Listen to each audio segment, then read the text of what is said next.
Welcome to the Coverage Doc, the bonus show from As Per My Last Podcast. You already spend 5 days a week covering your job. We're here to cover the only 2 days that actually matter to you. Every week, we review the movies, TV shows, podcasts, books, documentaries, or whatever else helped us to mentally clock out. But we're here grading them a little differently than everybody else. First, we give it a weekend grade, as in, is this actually worth spending your limited free time on? Then, we follow it up with a weekday grade. Is it good enough to keep on in the background while you're answering emails, sitting through a pointless meeting, or pretending to update spreadsheets? Those are two very different things. Let's get your free time covered. As Per My Last Podcast with your host, Greg and Eric. Good. Oh, good. That sounds fine. Excellent. So I think that was a satisfying Fuck 'em All Fridays. So moving into our next segment, it's a new one. We're trying to figure out the best name for it. But the idea being that we do some reviews of some stuff that we watched while outside of work. Some of the different thoughts we've had for names are out of office review, week sauce, as in WEEK for during the week, close of business, clocked out reviews, after hours, PTO report, for water cooler watch list. So, if anybody listening has any thoughts or feelings on that, we would love to hear it. But this idea is we would welcome you to a new segment where the part of the show where we remind ourselves that work is supposed to support your life, not become it. Every week, we'll review a movie, TV show, documentary, podcast, or whatever we've been looking at to use to forget about work for a while. So, no corporate lessons, no productivity hacks, no frustration about office politics, just honest reviews of things that can help you determine how to use your precious free time, not talk about work for a minute. So that being said, I think our friend Greg here may have seen a decent throwback to our millennial childhood recently. Yeah. So let me first start off by saying anybody out there that is in the millennial generation, He-Man was a big part of growing up. The cartoon, Masters of the Universe, like I Have the Power, Castle Grayskull, Skeletor, all these funky characters that were out there. So Masters of the Universe was released. It's on Amazon Prime right now, and I was really excited. So I had the kids come and watch it with me, and I had low expectations because the '80s movie with Dolph Lundgren was just so horrible. It was so bad that it was kind of weirdly good, I guess. But I was just gonna say I kind of loved it because it was so bad. Like it was campy, like the characters, you could see the zippers in their suits and shit. It's just that bad. And the lazy, what are we even doing here? But this was actually more in line with actually the comic book / TV show. So it was kind of a origin story of Adam and the He-Man character. I will say the graphics exceeded my expectations and the storyline really exceeded my expectations. So high level across the board, I give the movie a B+. And checking with the general powers that be, the Rotten Tomatoes and everything in the world, a lot of the reviews were kind of a clunky storyline.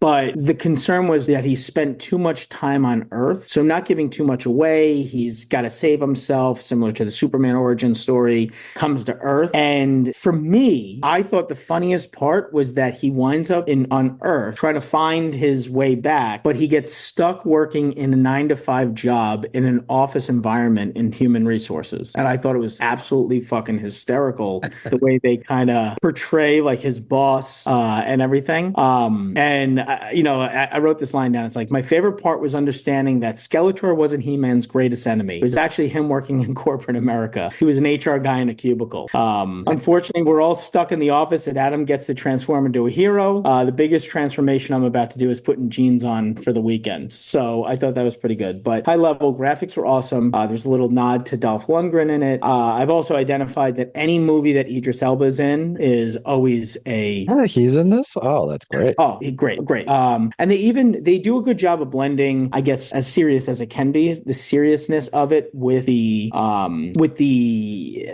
campy jokes, like those kind of Skeletor jokes. There's a couple in there, and I was surprised to find that the guy who played Skeletor was Jared Leto. You would never know it because he's in the suit and everything, but I was a little blown away by that. So high level, just to talk about it, I'm going to give it 2 grades. I think we do it like a weekday grade and a weekend weekend grade. Like a weekday grade, you're exhausted from the office. You come home, like, is it something worth putting on to kind of like take your mind off of things for a little while and before you go to bed? So in terms of a weekday grade, I give it a B, and I've only knocked it down because it has some nods to actually being in the office. So some people might have PTSD in that scenario, and they may not want to be reminded of it. But in terms of a weekend and a weekday grade, it's also, I think it's a little over 2 hours. So I don't know if that's a good run time for after work. But a weekend grade, if you have the time, you want to devote it, you want something that's fun to watch, a couple little jokes here and there, gives you a little nostalgic feel and tie to it. I gave it a B plus. So I think net, I think it's a B plus movie, solid, and I think it's totally worth watching. Nice. Oh, that's a good review. Yeah, and I love that kind of escapist stuff. A quick aside, though, you must have seen the Skeletor memes. Yes, yeah. So like they in the movie, they kind of have a nod to that's the silliness of those, like whatever. And even in so there's all these characters that exist on that planet. What is it called? It's called not Eurasia. What the hell is it called? Whatever. I forget the name of it. But I forgot, yeah. They have Castle Grayskull, all this stuff, and he comes back from Earth, and none of the characters in that realize that they have these campy names that he's kind of given them. Because they're like, for example, he's Adam, and he becomes this super bulky guy when he asks for the power of Grayskull and everything. And they're like, well, what name do you go by? He goes, He-Man. And they're like, He-Man? Like, the hell kind of name is that? Like, He-Man? That's funny. Yeah, and it was like, and all the names that they made it seem like he created all these like names that a 3-year-old would kind of give people based on just how they look. And he's like, well, what's my name? He goes, Manny Faces. And the guy's like, what?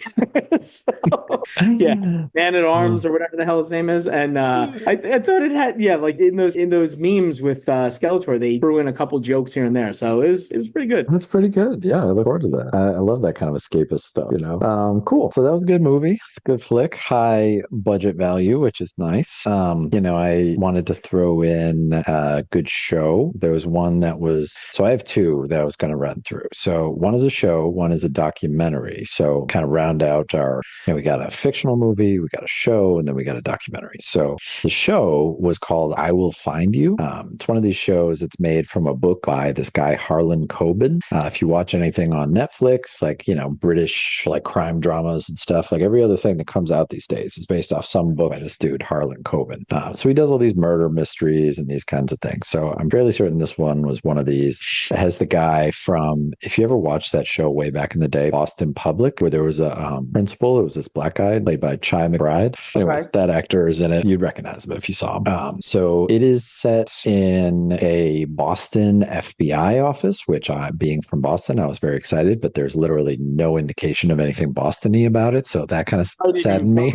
Yeah. They were like, this FBI office could be literally anywhere. No one has any accents in any understandable way. And it's probably filmed in Atlanta, and they're like, hey, exactly. Yeah, exactly. They just, took a peach off a thing and then slapped on a, clover, and we're like, this is Boston now. But anyway, so it's one of those shows, though, that it asks very little of you. You do not have to pay that much attention. It's pretty obvious what's going to happen in every case. And, that's kind of nice. Like for during the week, if you just want something that's, the equivalent of Muzak, but just visual Muzak, where you can just put it on and, doom scroll in the background, or like, look at other jobs or whatever you want to do, it was decent. So for a weekday grade, I give it a B. Now, of course, if you paid any actual attention to it, you realize immediately there's a million plot holes. The acting's fucking atrocious. It's like campy and terrible. So weekend, D-.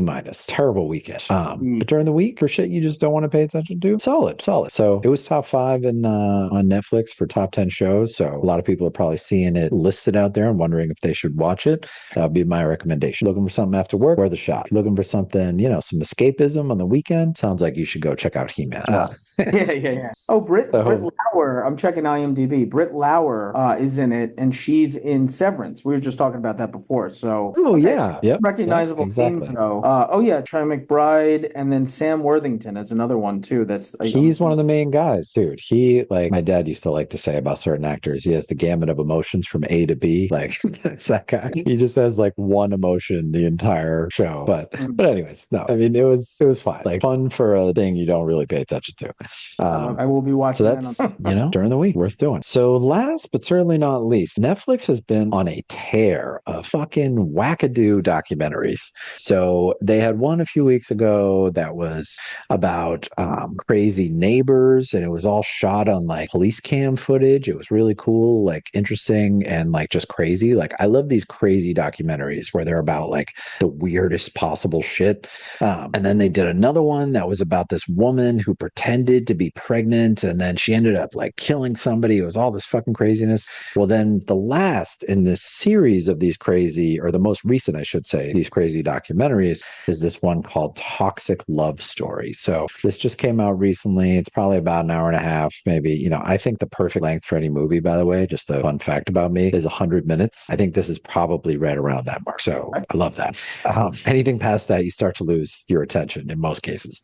But anyway, so this documentary is about this woman who, well, actually, it's about this dude who claims that this woman was like stalking him and was like coming after him.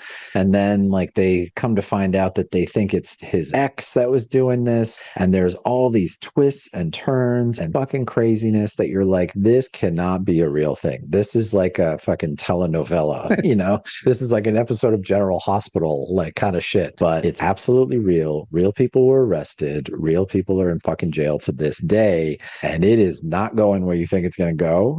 It is one of these kinds of documentaries. So if you're into this kind of true crime sort of shit where you're like, oh my God, that's some fucking wackadoo out there stuff, totally worth watching. So watched it during the week. Great escapism. Doesn't take that much time. It's longer than like an episode, but not like super long. I only gave it a B- for the weekend just because, I know sometimes people don't always have the emotional wherewithal to want to deal with like true crime stuff or like, some of that sort of deal.